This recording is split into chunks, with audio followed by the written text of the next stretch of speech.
കട്ടപ്പന കുട്ടിക്കാനം സംസ്ഥാന പാതയോരത്ത് പള്ളിക്കുന്നിലാണ് ജപ്പാൻ കുടിവെള്ള പദ്ധതിയുടെ വിതരണ ടാങ്ക് സ്ഥിതി ചെയ്യുന്നത്. പെരുവന്താനം, കൊക്കയാർ പഞ്ചായത്തുകൾ ഉൾപ്പെടെയുള്ള മലയോര മേഖലകളിലേക്ക് ഈ ടാങ്കിൽ നിന്നുമാണ് കുടിവെള്ളം വിതരണം ചെയ്യുന്നത്. കഴിഞ്ഞ കുറച്ചു നാളുകളായി ഈ ടാങ്കിന്റെ മൂടി തുറന്നു കിടക്കുന്ന അവസ്ഥയിലായിരുന്നു. ഇത് വലിയ സുരക്ഷാ ഭീഷണിയാണ് ഉയർത്തിയത്. ഫെസ്റ്റ് ന്യൂസ് റിപ്പോർട്ട് ചെയ്തതിനെ തുടർന്ന് അധികൃതരെത്തി മൂടി പൂർവ്വസ്ഥിതിയിലാക്കിയെങ്കിലും ടാങ്കിന് ചുറ്റും പടർന്നു പന്തലിച്ചു കിടക്കുന്ന കാട് വെട്ടിമാറ്റാൻ തയ്യാറായില്ല.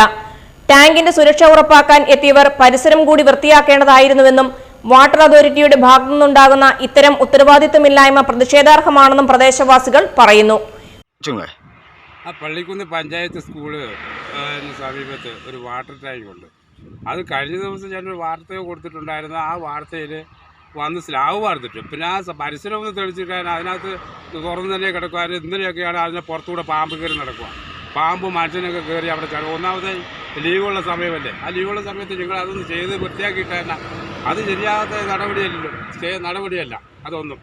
നിങ്ങളത് ഉറപ്പായിട്ട് വന്ന് ചെയ്തിട്ട് കഴിഞ്ഞിട്ട് ബാക്കിയുള്ള കാര്യങ്ങൾ തീരുമാനിക്കാമെന്ന്. കാട് വെട്ടിയിട്ടില്ല.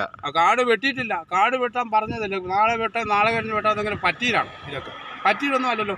ഈ അതൊന്നും തെളിച്ചു തന്നേ പറ്റത്തുള്ളൂ. മലയോര മേഖലയിലെ ജനങ്ങൾക്ക് വിതരണം ചെയ്ത കുടിവെള്ള ടാങ്കിന്റെ പരിസരം അടിയന്തരമായി വൃത്തിയാക്കണമെന്നാണ് നാട്ടുകാരുടെ ആവശ്യം.